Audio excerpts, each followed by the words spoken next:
बिस्मिल्लाहिर्रहमानिर्रहीम। उम्मीद करता हूँ जी तमाम लोग खैरियत से होंगे। अभी इस वक्त मेरे पास first year mathematics Punjab board की न्यू बुक आ चुकी है, जो आप देख सकते हैं। तो इंशाल्लाह सोचा गया है कि इस पर भी बाकायदगी के साथ वीडियो बनाई जाएगी। बहुत सिंपल तरीके से, ठीक है, और बहुत आसान से तरीके से आपको जो है ना इस पर बताई जाएंगी वीडियो, सवालों को हल करने का तरीका बताया जाएगा। तो हमारा पहला जो है चैप्टर है वो है जी कम्प्लेक्स नंबर। ये सामने लिखा है जी कम्प्लेक्स नंबर। इसका थोड़ा सा इंट्रोडक्शन हम करते हैं।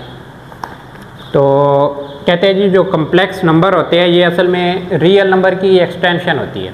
रियल नंबर में कुछ ऐसे क्वेश्चन आ जाते हैं जिनको आप सॉल्व नहीं कर सकते, तो वो फिर कम्प्लेक्स में चले जाते हैं। फॉर एग्ज़ाम्पल हमारे पास ये क्वेश्चन है x² + 1 = 0। अब इस तरह की इक्वेशंस को हल करने के लिए, ठीक है, जब हम 1 को इधर लेके आते हैं, -1 दोनों तरफ स्क्वायर रूट लेते हैं। अब देखें इसका हमारे पास जवाब कोई नहीं था कि स्क्वायर रूट के अंदर +1 आ जाए फिर तो हम बता सकते हैं जी भाई ये 1 होगा, लेकिन स्क्वायर रूट के अंदर अगर -1 आ जाता है तो इसका हमारे पास जवाब नहीं था। तो इसके लिए उन्होंने कहा है जी भाई अगर स्क्वायर रूट के अंदर कोई भी नेगेटिव नंबर आ जाए तो वो एओटा कहलाएगा, एक कम्प्लेक्स नंबर एओटा कहलाएगा। तो ये इस तरीके से आपको ये बात पता होनी चाहिए कि कम्प्लेक्स नंबर का असल में थोड़ा बहुत इंट्रोडक्शन क्या था, कि कौन सी इक्वेशंस को हल करने के लिए और क्यों इसकी ज़रूरत क्यों पेश आई थी। ठीक है, इस तरह बहुत सारे ऐसे सवाल हैं, फिर उनको हल करने के हमने 9th में भी ऐसे आपने क्वेश्चन किए थे। तो अब देखिए भी जो जनरल होती है इसकी फॉर्म, उसको लिखा जाता है a + b एओटा। z बराबर होता है a + b एओटा। ये एक कम्प्लेक्स नंबर है। अब जो कम्प्लेक्स नंबर होता है वो दो चीज़ों पे मुश्तमिल होता है। एक होता है रियल पार्ट, ये जो a है ये रियल पार्ट है, रियल नंबर से लिए, और जो एओटा के साथ होता है इसे इमेजनरी पार्ट कहते हैं या इमेजनरी नंबर होता है। ठीक है, इमेजनरी का मतलब होता है ख्याली नंबर। ठीक है, तो ये जो सवाल होगा ज़्यादातर आप इधर देखेंगे ये एओटा की फॉर्म में होंगे, तो ये याद रखना है। एओटा की फॉर्म में हो तो वो कम्प्लेक्स नंबर कहलाएगा, फिर उसमें रियल और इमेजनरी पार्ट अलग-अलग आपको पता होना चाहिए। ये याद रखना है, सवालों में भी आएगा। जो एओटा के बगैर होगा वो रियल है, जो एओटा के साथ होगा वो इमेजनरी नंबर कहलाता है।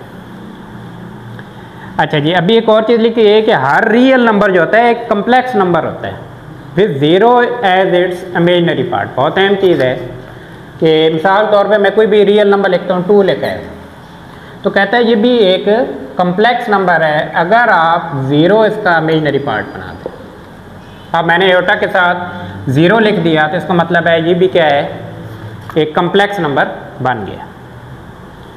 ये चीज़ हो गई जी, रियल पार्ट बता दिया, इमेजनरी पार्ट बता दिया। आगे एक चीज़ होती है कॉन्जुगेट। अब मिसाल तौर पे आपने किसी भी कम्प्लेक्स नंबर का कॉन्जुगेट लेना है तो उसका सिंपल तरीका क्या है कि आप एओटा के साथ जो साइन है वो चेंज कर दें, a - b एओटा, ये इसका जवाब है। सिंपल है जी, z बराबर है -3 एओटा।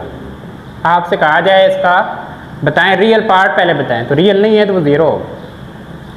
फिर आपसे कहा जाए कि इसका कॉन्जुगेट बताएं, तो कॉन्जुगेट क्या है कि एओटा का जो है वो साइन चेंज कर दें, ये +3 एओटा हो जाएगा, ये इसका।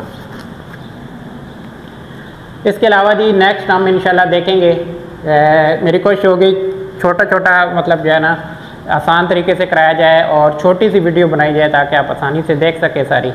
ठीक है, नेक्स्ट हम इंशाल्लाह इसकी एडिशन देखेंगे, सब्ट्रैक्शन, मल्टीप्लिकेशन, डिवीजन, वो बारी बारी हम उसकी डिटेल में जाएंगे। फिर हम उसके बाद इंशाल्लाह एक्सरसाइज के सारे क्वेश्चन भी करेंगे। ठीक है, ताकि आपको साथ साथ मतलब जो है ना अच्छे तरीके से समझ भी आती रहे। ठीक है जी, बहुत शुक्रिया।